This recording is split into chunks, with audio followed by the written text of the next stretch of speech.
नमस्कार दोस्तों। आज हम पर्ल ग्लोबल इंडस्ट्रीज लिमिटेड का एक स्टॉक रिव्यू करेंगे। तो पर्ल ग्लोबल का मैंने फंडामेंटल एनालिसिस करीबन 3 महीने पहले किया था, जितना मुझे याद है लास्ट वीक ऑफ नवंबर में इसका इन डेप्थ फंडामेंटल एनालिसिस किया था। उस वीडियो का लिंक मैंने डिस्क्रिप्शन में अटैच कर दिया है। उस वीडियो में मैंने करीबन 2 से 3 फाइनेंशियल कंसेप्ट को, बिजनेस मॉडल के कंसेप्ट को सिंप्लीफाई किया है। So for the people who are interested in understanding business models of companies, kindly refer that video, you will really find it helpful. Right, इस कंपनी का जो आज का वीडियो है या फिर जो आज का वीडियो है उसमें हम प्रोडोमिनेंटली 2 से 3 चीज़ें डिस्कस करेंगे।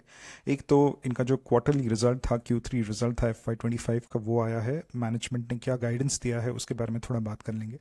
थोड़ा एक तरह से प्रोस एंड कॉन्स देख लेंगे बिजनेस मॉडल के, थोड़ा वैलिडेट कर लेंगे कि सही तरीके से चीज़ें चल रही है या नहीं चल रही है। जो एक लार्जर थीसिस था इस ऑर्गेनाइजेशन को लेकर, जो डिस्कस किया गया था फंडामेंटल एनालिसिस में, वो थीसिस सही था या नहीं था। और अगर आप देखोगे इस कंपनी का, तीसरी इंपॉर्टेंट चीज़ है कि इसका जो स्टॉक प्राइस है पिछले 1 साल में वो सिर्फ ऊपर ही जा रहा है। राइट, तो कुछ कंसोलिडेशन हुआ इस महीने में या पिछले महीने में, बट अगर आप इसका स्टॉक प्राइस देखोगे पिछले 1 साल से तो ऑलमोस्ट डबल हुआ है। काफ़ी अच्छी तरीके से कंसोलिडेट करके ऊपर एक तरह से स्टॉक प्राइस गया है। राइट, तो अगर मुझे इसके इर्द गिर्द कुछ नंबर्स दिखाने हैं तो if you look at the numbers over year, पिछले 1 साल में जो EPS ग्रोथ है वो 51.58 का था, जबकि उसके पिछले साल का 40.5 का था। So the EPS growth over year is 128% for the last 4 quarters और द लास्ट 1 ईयर। जबकि स्टॉक प्राइस जो है वो 670 से 1402 तक गया है, मतलब 209 का एक तरह से इंक्रीज हुआ है। So the response so the parameter that is responsible for the stock price to go up is P, right? Expansion of P या फिर P re-rating आप कहिए, राइट? तो जब स्टॉक प्राइसेस ऊपर जाते हैं तो 2 कारण होते हैं उनके। एक तो अर्निंग्स ग्रोथ होता है, जो फंडामेंटल कारण होता है किसी भी कंपनी का, किसी भी इकोनॉमी का। राइट, तो फंडामेंटल जो कारण है इसका, वो ऑब्वियसली EPS ग्रोथ भी है, 128% से ऊपर गया है, तो it's a decent EPS growth that the company has scene.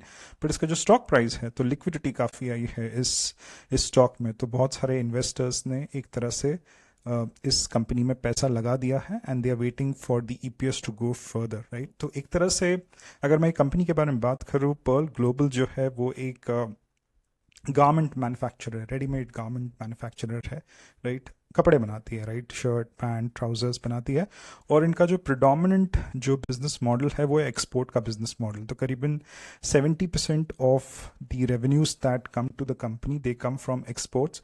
और उसमें भी जो इनके मेजर एक्सपोर्ट्स है वो यूनाइटेड स्टेट्स को बहुत वक्त तक जाते थे। तो till last year 85% of the revenues of the 70% exports that used to happen in this company, they used to come from the United States, right?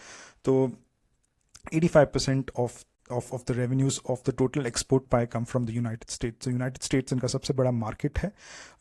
अगर आप recent results देखोगे, इस रिजल्ट पे देखोगे, फॉर एग्जांपल इस क्वार्टर का भी result देखोगे, तो कंपनी ने कहीं ना कहीं जोग्राफिकल डाइवर्सिफिकेशन किया है, क्योंकि जोग्राफी रिस्क बहुत ज़्यादा है। राइट, एक ही कंट्री को आप सिर्फ एक्सपोर्ट कर रहे हो, उसके टैरिफ्स वगैरह कुछ लग गए तो लेने के देने पड़ जाएंगे आपको। राइट, तो कंपनी ने बहुत अच्छी तरह से पिछले 1-2 सालों में या 1 साल में प्रोडोमिनेंटली अपने आप को डाइवर्सिफाई किया है।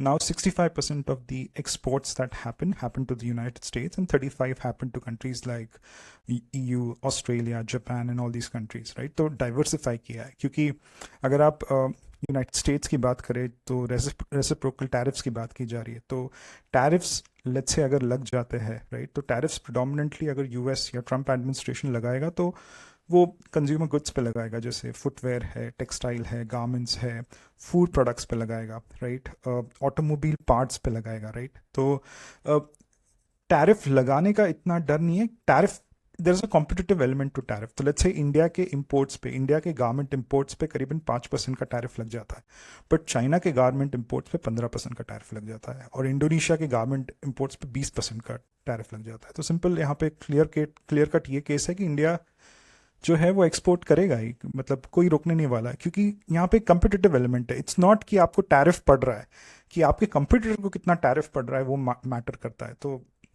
जो भी बायलैटरल रिलेशंस रहते हैं किसी भी कंट्री के बारे में, या 2 कंट्रीज़ के जो होते हैं, फॉर एग्जांपल इंडिया और US की यहाँ पे मैं बात कर रहा हूँ, तो वो काफ़ी अच्छी तरीके से वो लोग डिस्कस करेंगे and they will kind of come up with tariffs which would be reciprocal in nature, but I don't think so it would be destructive for the garment industry, or for that instance the food industry, or the other industries, right? So United states tariff ज़रूर लगाएगा India पे, but जो competitors है right, जो उस cohort के, उस export market के कॉम्पिटिटर्स जैसे चाइना है फॉर एग्जांपल, इंडोनेशिया है, उन पे ज़्यादा टैरिफ्स पड़ेगा। ये मेरा मानना है, ये होगा नहीं होगा ये आगे की बात है। बट अगर इस टेक्सटाइल सेक्टर पे टैरिफ्स लग भी जाते हैं तो it should not be a big concern unless the competitors are given lesser tariffs, then it would be a concern for a company like Pearl Global Industries Limited, right? तो इसके जो 65% revenues आते हैं out of the 70% export revenues, वो अभी भी US से आते हैं। कंपनी ने कहीं ना कहीं डाइवर्सिफाई किया है। बट अगर मैं एक जो क्वेश्चन का आंसर दूं कि पिछले एक साल में इस कंपनी का जो स्टॉक प्राइस इतना ऊपर गया है, ऑलमोस्ट डबल हुआ है, वो किस कारण गया है, तो उसका आंसर भी कहीं ना कहीं यूएस के इकोनॉमी में ही छुपा है, राइट?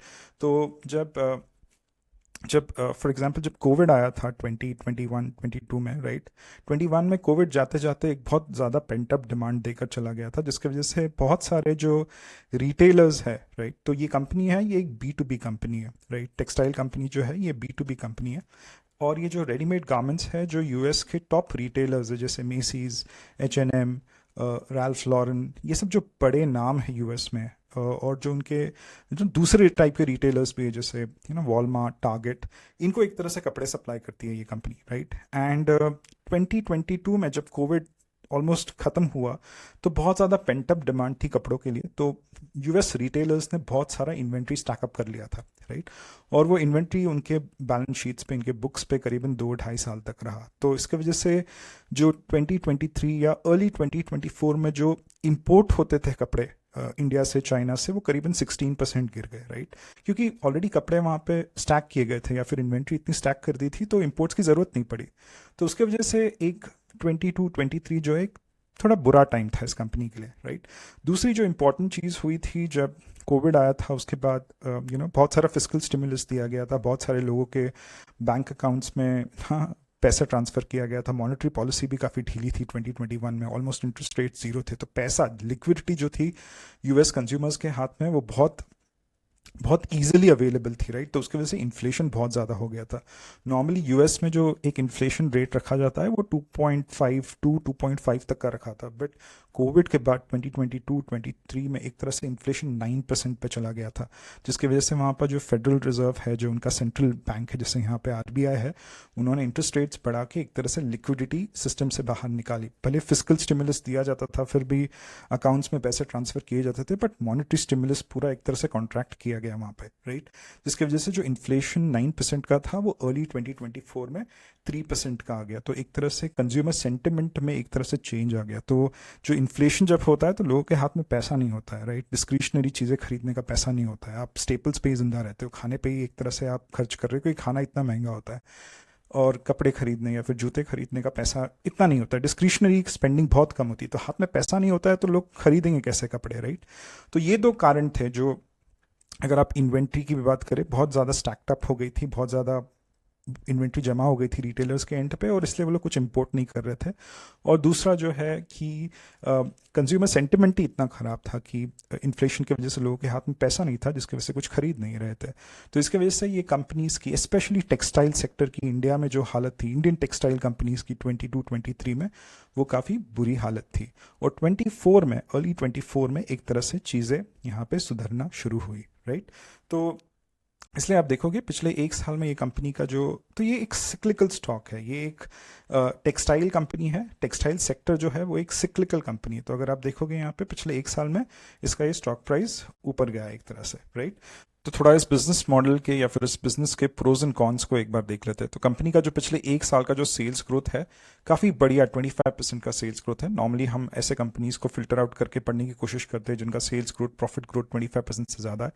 तो इस कंपनी का भी पिछले एक साल का सेल्स ग्रोथ 26% है, पिछले 3 साल का कंपाउंडेड सेल्स ग्रोथ 32% है, जो कि एक अच्छा सेल्स ग्रोथ है। और पिछले 5 साल का जो सेल्स ग्रोथ है, जो कोविड का 2020 और 2021 का जो फैक्टर इन हुआ है, वो करीबन 14% है, राइट? पिछले 5 साल का प्रॉफिट ग्रोथ 27% है, 3 साल का 172 है, और पिछले एक साल का जो पैट ग्रोथ है वो करीबन 36% है या 37% है। तो कंपनी का अगर आप सेल्स ग्रोथ या ग्रोथ पैरामीटर्स पे कंपनी को आप देखोगे तो काफ़ी सही ग्रोथ दिखा रही है कंपनी, राइट। दूसरा, अगर आप री इन्वेस्टमेंट देखोगे पिछले 10 साल का, वो 93% है, राइट। तो अगर समझो कंपनी अपने बिजनेस से 100 रुपीज़ कमाती है तो 93 रुपीज़ फिर से अपने बिजनेस में री इन्वेस्ट कर देती है उसके ग्रोथ के लिए, राइट। ज़्यादा डिविडेंड वगैरह देती नहीं है कंपनी, राइट। तो अगर आप देखोगे इस चैनल पे मैंने बहुत सारे जो कंपनीज डिस्कस किए उसमें री इन्वेस्टमेंट रेट 200%, 250%, 270% आता था, राइट। सो अगर कमाई 100 रुपए की हो रही है और 270 रुपए बिजनेस में लग रहे हैं तो वो डेल्टा 170 का कहाँ से आता है? वो डेल्टा नॉर्मली आता है इक्विटी डाइल्यूशन से या फिर डेट से, क्योंकि आप एक्स्ट्रा कैपिटल आपको चाहिए रेज करके एक तरह से अपने बिजनेस के ग्रोथ में लगाने के लिए। बट इस कंपनी का कोई इक्विटी डाइल्यूशन का हिस्ट्री नहीं है, इसने कभी अपनी इक्विटी डाइल्यूट नहीं की है, इसका मतलब इसका कभी ईपीएस टूटता नहीं है, राइट। दूसरा, अगर आप इसके बैलेंस शीट पे इसका डेट भी देखोगे तो काफ़ी लिमिटेड डेट है, राइट। तो अगर मुझे दिखाना है यहाँ पे इसने कभी इक्विटी डाइल्यूट नहीं की है जैसे, right. So if you look over here total number of shares, right, ये कॉलम देखिए please. If you look at the total number of shares constant रहा है, राइट। कुछ थोड़ा माइनर यहाँ वहाँ कुछ हुआ है, बट नॉर्मली जो है टोटल नंबर ऑफ शेयर्स जो है वो कांस्टेंट रहा है, तो कुछ इक्विटी डाइल्यूट नहीं की है इस कंपनी ने, राइट। दूसरा, अगर आप लॉन्ग टर्म डेट भी देखोगे, राइट, बैलेंस शीट पे काफ़ी काफ़ी लिमिटेड लॉन्ग टर्म डेट है, राइट। तो एक तरह से यहाँ पे 125 करोड़ 124 करोड़ तक बढ़ा था, बट फिर उसको रिड्यूस करके 102 करोड़ तक ला दिया गया, राइट। तो कंपनी अगर एक्सटर्नल सोर्सेज ऑफ कैपिटल से अपना केपेक्स नहीं कर रही है, राइट, ना इक्विटी डाइल्यूट कर रही है, ना डेट ले रही है, तो फिर ग्रोथ कहाँ से आ रहा है? तो ग्रोथ जो भी आ रहा है वो इंटरनल अक्रूवल से आ रहा है, राइट। तो कंपनी का जो बिजनेस मॉडल इतना स्ट्रांग है कि उसको एक्सटर्नल सोर्सेस ऑफ कैपिटल की ज़रूरत नहीं पड़ती है। तो अगर आप return on equity for the last let's say 3 years देखोगे, right, it's 13% and sales growth is 14%। तो मतलब अगर बिजनेस में पैसा 13% से बन रहा है तो बिजनेस में जो लग रहा है पैसा वो 14% से लग रहा है। तो बन रहा 13% से है, लग रहा 14% से, तो ऑलमोस्ट सेम है। तो मतलब अगर मेरी सैलरी 1 लाख है और मेरे खर्चे भी 1 लाख हैं तो मुझे किसी एक्सटर्नल सोर्स ऑफ कैपिटल की कोई लोन लेने की ज़रूरत नहीं है, किसी से पैसे मांगने की ज़रूरत नहीं है। तो ये काफ़ी अच्छी एक तरह से मेट्रिक है। इसका बैलेंस शीट मुझे ठीक लगा with the kind of return ratios, specially the return when you equate return kind of return of equity with compounded sales growth, right. दूसरे पैरामीटर्स पे बात करते हैं तो इस कंपनी का जैसे इंस्टीट्यूशनल स्टेक्स बहुत कम है, बहुत कम एफआईआईज डीआईआईज इस कंपनी में इन्वेस्टेड है, it's less than 15%, right. Free cash flow positive company है। So how do you calculate free cash flow? It's CFO, cash from operations minus your capex. तो केपेक्स तो हो रहा है, तो री इन्वेस्टमेंट अच्छा दिख रहा है, 93% का री इन्वेस्टमेंट दिख रहा है, मतलब केपेक्स हो रहा है, उसके बावजूद भी कैश बच रहा है, right. So it's a free cash flow company. Free cash flow companies जो होते हैं उनमें मार्जिन ऑफ सेफ्टी जो होती है वो ज़्यादा होती है as compare to non free cash flow companies. तो जब एक मार्केट टूटता है या फिर न्यूज़ फ्लो खराब होती है या फिर सेंटिमेंट खराब होता है तो फ्री कैश फ्लो कंपनीज इतने टूटते नहीं है। तो इसलिए मैंने जब आपको इसका स्टॉक प्राइस दिखाया वो इतना टूटा नहीं है, जबकि बाकी जो कंपनीज है अभी के टाइम पे करीबन 40%, 50%, कुछ कुछ तो 60% गिरे हैं। तो इस कंपनी में कुछ माइनर 8 से 10% का एक तरह से स्टॉक प्राइस टूटा है, क्योंकि इसका मार्जिन ऑफ सेफ्टी बहुत स्ट्रांग है, ये एक free cash flow positive company है, राइट। बट जैसे मैंने इनिशियली बताया कि इसका जो पी जो है, राइट, वो एक्सपैंड किया है। The P expansion is more than EPS growth, जो मैंने एक तरह से यहाँ पे डिटेल्स दिखाए थे, right. The P went up over year, जो मैंने ये दिखाया था, राइट। ईपीएस ग्रोथ 128% का है, बट पी एक्सपेंशन 209% का है, या फिर स्टॉक ग्रोथ या स्टॉक प्राइस में ग्रोथ डबल हुआ है, तो the contribution of P is 81%। तो here it becomes very clear that the PE expansion happened in this company, and the PE expansion was more as compared to the EPS growth, right? जिसके वजह से इनका P जो है वो थोड़ा ज़्यादा है। If the P is more than the 5-year, 10-year median P, तो ये कंपनी थोड़ी expensive है। The fact that it's a positive free cash flow positive company, इसका सेल्स ग्रोथ, प्रॉफिट ग्रोथ, इसका री इन्वेस्टमेंट रेट काफ़ी सही है, right. Return on equity is equal to sales growth. तो ये सारे पैरामीटर्स जो है, these are some of the good things about this company, due to which it is commanding a higher P as compare to its peers, right. तो if one has to discuss the cons of the company, तो एक clear cut दिख के आ जाता है, इनका जो return on equity और रिटर्न ऑन कैपिटल एम्प्लॉयड जो है वो 20% से कम है। सो रिटर्न ऑन इक्विटी और return on capital employed are your long term sustainability profitability metric, right. तो फॉर एग्जाम्पल अगर कोई मैनेजमेंट अपने बिजनेस में 100 रुपए लगाता है अपने ग्रोथ में, बिजनेस के ग्रोथ में, और उसको 13%, so these are long term metrics, आप ये 1 साल 2 साल 3 साल का नहीं देखना चाहिए, 5 साल 7 साल 10 साल का एक तरह से नंबर्स ये मैटर करता है, राइट। तो अगर मैनेजमेंट ने 100 रुपीज अपने बिजनेस में लगाया है तो उसको करीबन 13% का प्रॉफिट हुआ है साल दर साल, which is not a great profit actually. एक decent return on capital employed जो है वो करीबन 20% होना चाहिए, if not 25%। Return on equity जो है वो 13% है, राइट। तो अगर किसी स्टॉक इन्वेस्टर या इक्विटी इन्वेस्टर ने इस कंपनी में पैसा लगाया तो उसका जो रिटर्न है वो करीबन 13% से आया है, तो consistency of return is around 13%। What is a good ROE, what is a good ROC? 20% is a good ROE ROC. तो कहीं ना कहीं मैनेजमेंट ने भी इसको एक तरह से माना है, and they have given a guidance of around 20% ROE ROC by 2028 27-28। तो यहाँ पे अगर आप देखोगे it's the management has given a guidance of around 20% ROE ROC by 20% ROE ROC by 2027-2028. So that is something which the management has kind of declared that they would achieve this thing, right?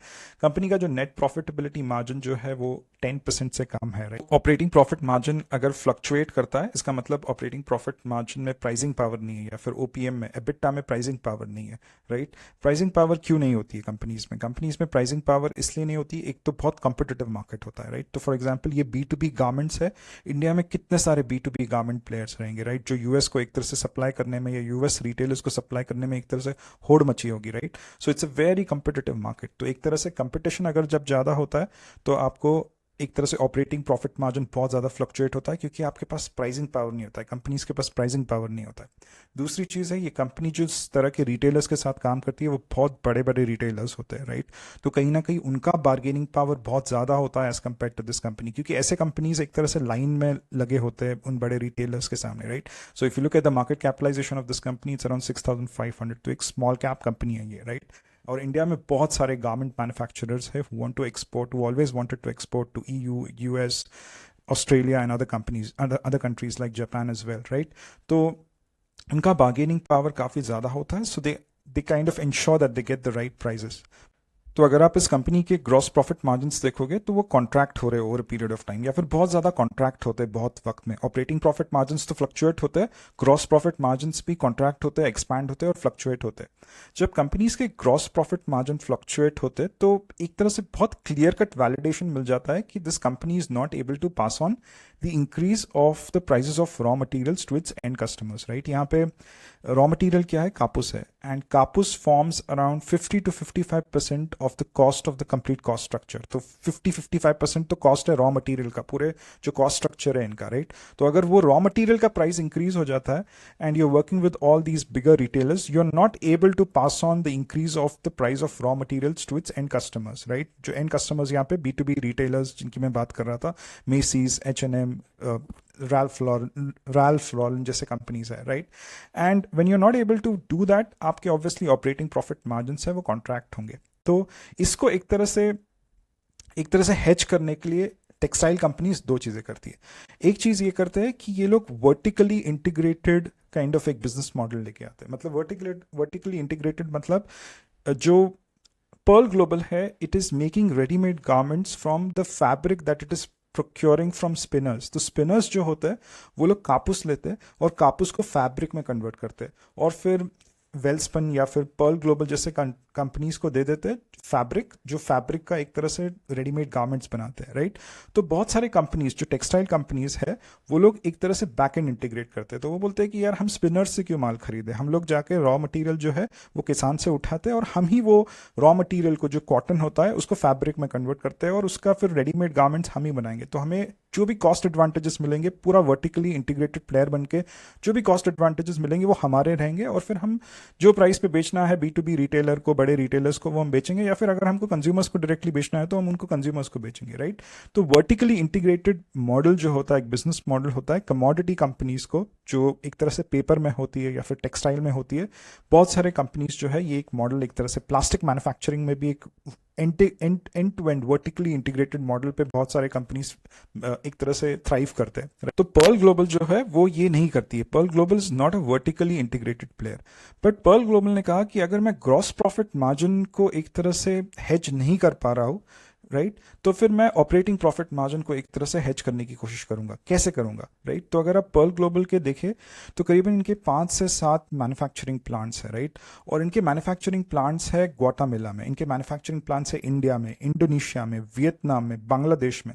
तो इन्होंने अपना जो manufacturing base है उसको बहुत अच्छी तरीके से डाइवर्सिफाई किया है, बहुत अच्छे से कॉस्ट बेनिफिट एनालिसिस करके डाइवर्सिफाई किया है। बांग्लादेश में 45% जो इनकी कैपेसिटी है वो बांग्लादेश से आ रही, करीबन 50-55% रेवेन्यूज बांग्लादेश की कैपेसिटी की वजह से आते हैं। बांग्लादेश में क्यों एक तरह से डाइवर्सिफाई किया है? बांग्लादेश में इसलिए डाइवर्सिफाई किया, cost of man power, cost of electricity सबसे कम है, लीस्ट डेवलपिंग कंट्री के लिस्ट में आती है बांग्लादेश में, तो बहुत सारे टैरिफ्स जो होते हैं वो माफ है बांग्लादेश को, राइट? तो इसलिए बांग्लादेश से डायरेक्टली एक्सपोर्ट करती है ये कंपनी, राइट? तो एक तरह से वो कॉस्ट एडवांटेज उठाया है। दूसरा, ग्वाटामेला जो एक साउथ अमेरिका में एक छोटा सा कंट्री है, वहाँ पे अपने ऑपरेशंस एक तरह से खड़े किए, वहाँ पे मैन्युफैक्चरिंग प्लांट खड़ा किया है जिसका ब्रेक इवन मुझे लगता है अगले साल में हो जाएगा। ग्वाटामेला में क्यों किया है? क्योंकि वो यूएस से इतना नज़दीक है, आपका डेस्टिनेशन नेशन जो है, डेस्टिनेशन कंट्री जो है उससे इतनी नज़दीक है, राइट? डिलीवरी टैट 1 हफ्ते का होता है, फ्रेट कॉस्ट जो ये रेड सी का इवेंट हो गया था इसराइल का, हमास का, एक तरह से ये सब झंझट में पड़ने की ज़रूरत नहीं है क्योंकि आपका जो डेस्टिनेशन कंट्री है उसके आप बहुत नज़दीक हो, राइट? तो उसी तरह ये कंपनी जो है जब भी अपनी कैपेसिटी बढ़ाती है, राइट, फॉर एग्जांपल अभी इस कंपनी की कैपेसिटी करीबन 80 मिलियन पीसेस ऑफ क्लॉथ बनाने की है, इसको 130 मिलियन पीसेस ऑफ क्लॉथ बनाना है अगले 2 साल में, 2028 में। तो ये कंपनी हर एक लोकेशन का कॉस्ट बेनिफिट एनालिसिस करती है। तो ये बोलती है कि यार मैं वर्टिकली इंटीग्रेटेड प्लेयर नहीं बन सकती, तो क्या हो गया, मैं ऑपरेशनली सबसे एफिशिएंट प्लेयर तो बन सकता हूँ, राइट, या बन सकती है, whatever the company over here is, right? तो इसलिए इनका मैनेजमेंट जो है वो काफ़ी लोकेशंस को और उसके कॉस्ट एडवांटेजेस को, डिसएडवांटेजेस को बहुत अच्छी तरह से एक तरह से इवैल्यूएट करता है। तो 2 क्वार्टर्स पहले इनका मैनेजमेंट थोड़ा परेशान था for the kind of turmoil that was happening in Bangladesh, and they were expecting कि बांग्लादेश बहुत नेगेटिव ग्रोथ देगा, right? But to everyone surprise Bangladesh ने एक तरह से बहुत सही ग्रोथ दिया, करीबन 7% वॉल्यूम ग्रोथ बांग्लादेश से आया। तो अभी कंपनी जो है, जो 2 क्वार्टर्स पहले सोच रही थी कि हम लोग जो एक्सेस कैपेसिटी है वो मुजफ्फर बिहार में डालेंगे या फिर मुजफ्फरपुर बिहार में डालेंगे या फिर इंदौर में डालेंगे, अब वो लोग सोच रहे हैं कि बांग्लादेश में ही एक्स्ट्रा कैपेसिटी डाल के, इंक्रीमेंटल कैपेसिटी डाल के उसको अच्छी तरह से लेवरेज करते हैं, क्योंकि बांग्लादेश 2029 तक तो लीस्ट डेवलपिंग कंट्रीज में एक तरह से वो लिस्ट में आएगा, तो उसके जो रिबेट्स है वो बहुत ज़बरदस्त है, राइट? तो एक बहुत शार्प, फ्रूगल और श्रूड मैनेजमेंट है जो हर वक्त कहाँ पे ऑपरेशनल एफिशिएंसीज मिलती है उसको एक तरह से देखते रहता है और ढूंढते रहता है, राइट? दूसरी चीज़ अगर आप देखोगे तो यहाँ पे जो इंडिया में इंडियन रुपी का जो डेप्रिसिएशन हुआ है उससे इस कंपनी ने अपने आप को बहुत सही तरीके से बचाया, क्योंकि इनका जो हेजिंग होता है बहुत सही होता है। तो ये जो भी फैब्रिक अपना यूज़ करते हैं वो कभी इंपोर्टेड फैब्रिक नहीं होता है, वो कभी वियतनाम, इंडोनेशिया से इंपोर्ट नहीं करते, जिसकी वजह से जो फॉरेक्स का प्रकोप है वो इनके ऊपर नहीं पड़ता है। तो ये बहुत डोमेस्टिक फैब्रिक ही एक तरह से इंपोर्ट करके उसको एक्सपोर्ट करते हैं। तो they have very well shielded themselves from the rupee depreciation that is happening और impacting a lot of companies which are importing commodities from countries like China, Vietnam, Indonesia, Bangladesh etcetera. तो वहाँ पे भी कंपनी ने एक बहुत सही ऑपरेशनल एफिशिएंसी दिखाकर अपना बिजनेस मॉडल एक तरह से डिफ्रेंशिएट किया है बहुत लोगों से, राइट, बहुत दूसरे कंपनीज से। पर अगर कॉन्स में आप और चीज़ें देखोगे तो आपको दिखेगा कि जो CFO टू EBITDA है वो 0.8 से कम है। इसका मतलब जो इनके बड़े रिटेलर्स हैं जिनके साथ ये लोग काम करते हैं, जो टॉप ब्रांड्स है यूएस में, उनसे ये लोग सही वक्त पे पैसा नहीं निकाल पा रहे हैं, राइट? जिसकी वजह से इनका जो शॉर्ट टर्म डेट भी बहुत ज़्यादा है, क्योंकि बहुत वर्किंग कैपिटल इंटेंसिव बिजनेस है, राइट? आपको हर वक्त इन्वेंट्री रखनी पड़ती है, उसको स्टोर करना पड़ता है, उसको ट्रांसपोर्ट करना पड़ता है। तो you expect your customer to pay you on time, and when the customer which is a very big customer over year does not pay on time, और आप कुछ ज़्यादा बोल नहीं सकते उसको, तो आपको फिर जाके एक शॉर्ट टर्म डेट जो है वो एक तरह से लेना पड़ता है अपने बैलेंस शीट पे। तो इस कंपनी के भी बैलेंस शीट पे शॉर्ट टर्म डेट आपको काफ़ी ज़्यादा दिखेगा, लॉन्ग टर्म डेट नहीं है, इक्विटी डाइल्यूट नहीं की है, राइट? तो अगर मैनेजमेंट ने जो गाइडेंस दिया है future, they have told that the top line would be 15%, which I think is a fairly decent top line. इनका EBITDA जो करीबन 8-9% का है, जो ऑपरेशनल एफिशिएंसी पे मैंने करीबन 5 मिनट बात किया, वो करीबन 8 से 9% को वो लोग 12% बनाएंगे when the complete capex, the current kind of utilization they have is 88%। तो एक तरह से काफ़ी अच्छी तरीके से जो भी उनके प्लांट्स है वो ऑप्टिमम कैपेसिटी पे चल रहे हैं, और करीबन they want to kind of do another capex of around wherein they kind of increase the capacity from 80 million pieces of cloth to around 130 million. तो जब वो पूरा केपेक्स पूरा खत्म हो जाएगा, जब पूरा काम खत्म हो जाएगा, so they are expecting an EBITDA of around 12%, right. As I told that ROC उनका कमजोर है अभी, करीबन 13% का ROC है। That is something they want to kind of increase to 20%। पिछले साल का ROC करीबन 21 है, so they want to maintain that 21%, 20% ROC। And the growth drivers for which they are kind of banking on is the geographical diversification, which I spoke about.